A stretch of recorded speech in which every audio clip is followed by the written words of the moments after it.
On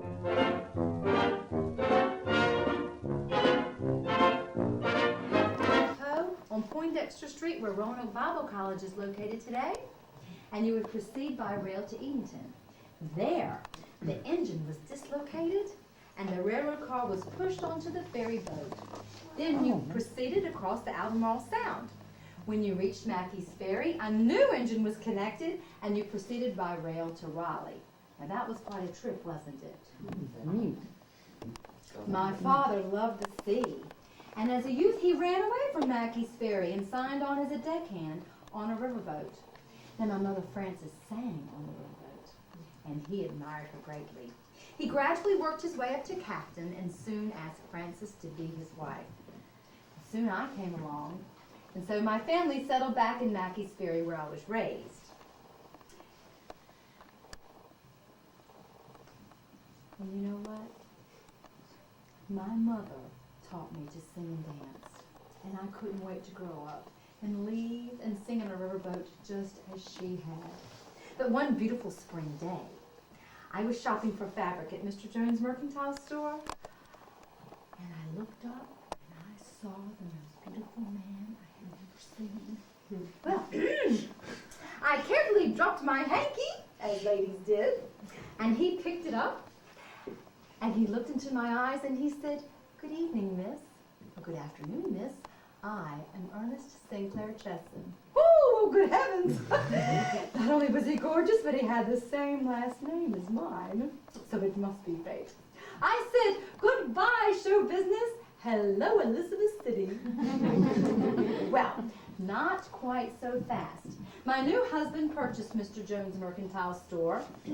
Well, he had to, didn't he? That's where he met me. And we lived in Mackey's Ferry till 1901. Then we moved to Elizabeth City. Hooray, big city! Well, compared to Mackey's Ferry. Well, the first thing that I did when I got to Elizabeth City was to visit the Elizabeth City Opera House located atop Mitchell's Beehive Department Store on Main Street. Live vaudeville, singing and dancing. Oh, be still my heart. My husband Ernie would sit in the balcony, and I would tap my feet underneath the seat, and I would hum under my breath, and oh, how I wish he would purchase Mitchell's Beehive Department Store so I could sing and dance on that wonderful stage. Well, sometimes late at night after the children had gone to bed, my sweet Ernie, that's what I would call him, he would sit in his favorite chair and prop his feet up, and I would sing for him. And you know what his favorite song was? My Bonnie Annie Lawrie. And it went like this. My Bonnie Annie Lawrie, I'd let me do and dee. And then I would crank up the old Victrola. Have you ever seen old Victrola? Crank it up. The sound will come right out here.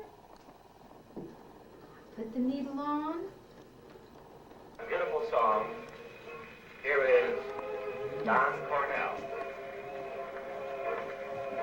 Ernie, I dance for Ernie.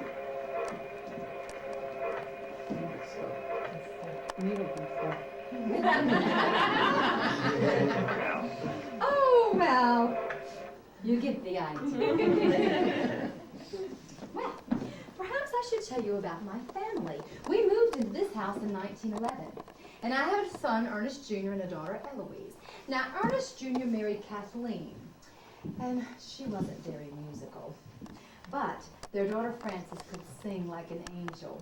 Now, my daughter Eloise was very, very gifted in piano and voice, and for many, many years, right where you're standing, her grand piano sat right here in the foyer.